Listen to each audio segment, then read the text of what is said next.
so scared. You can see what the state of the situation is. One camel, one man, 5 minutes. That was the best thing in the world. So banknote design is an art form, and I think people don't realize that. Even though it's in the form of a commerce, it's still art. Brian Thompson is an artist, designer, pastor, teacher, and educator. He's a busy man. His artwork is known across the world. Brian spends his time inspiring and educating, showing young people that art is both a lifestyle and a possible career. Having been diagnosed with autism in his adult life, Brian wants to show people that being neurodiverse is a powerful tool for creativity and should be viewed as a superpower rather than a limitation. I'm here today with Brian in Prince George's County, Maryland, to discover how he creates art, stops money fraud, and inspires the next generation of artists with his incredible paintings and currency design. So for me, one of my superpowers is being neurodivergent. I'm on the autistic scale, high functioning autism. The cool thing about it is it's a superpower for me because I can zero in on something and not get off of it.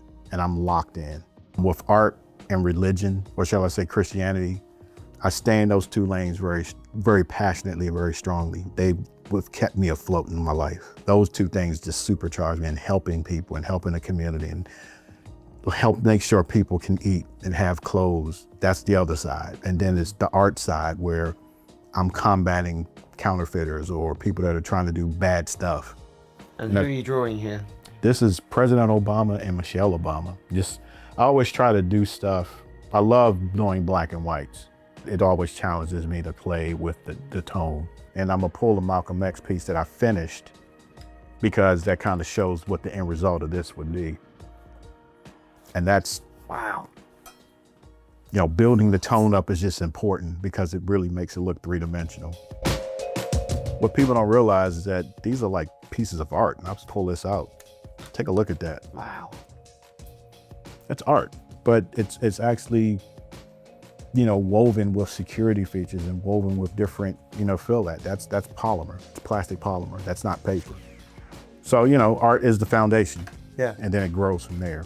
The goal of any banknote design is to get people to go, whoa, and really pay attention. Once they get their attention, then you're looking at the security features. Then you're looking at all of the different things that make it up. You pause for a minute and go, wow, this is art. That's the whole point. Yeah, this is Ronald Sharp. I believe he's the first African-American banknote designer. It's Clarence Tolbert, the second African-American banknote designer, and I was the third. That's a very important piece of history for me because I will always remember those guys for what they helped me do. During COVID, I got a phone call from a company and said, hey, can you design some currency for us? They said, we want to design currency for the Cancer Currency Project. So these women that you see on here all have metastatic breast cancer, and they all have a story. If you notice, the country that they're from, the flag's behind them, and every last one of these. And then on the back, this was their main hobbies. She used to love flying planes. She loved her husband. They used to do hiking all the time. And as you see, she loved walking with her dogs. You highlighted their life, but this was their life with metastatic breast cancer. That was the whole point. And they wanted to show these women were still living and surviving without, you know, having proper funding to help with the metastatic breast cancer. And so this whole project was to assist with that. So they presented it to the UK, their government, and the government actually gave them, from this project, they got money for metastatic breast cancer. That was huge. This was one of the most, my opinion, one of the most important projects I've ever done because I know it helped other people. That's a big deal for me. It's just amazing how art impacts everything.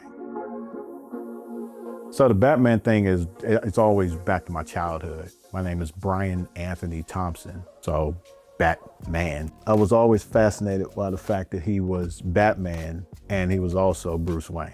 But Batman was the guy that fixed stuff, and that's how I'm wired. You know, I felt like I couldn't fix me because I'm gonna be who I am, but I wanted to help others. Now I'm just Batman all day now. I don't have to go back to being Bruce Wayne. That's how you draw people in, being authentic. So I said, you know what, let me just not be afraid of being me. And whoever doesn't like it, too bad. Brian's artwork is genuinely incredible. It would honestly take me about a year to sketch something 0.00001% as impressive as Brian's first draft. Why did we make this film? Because we wanted to show someone doing something fantastic, and Brian is doing just that, keeping creativity alive and showing that there is a bright world ahead for the next generation.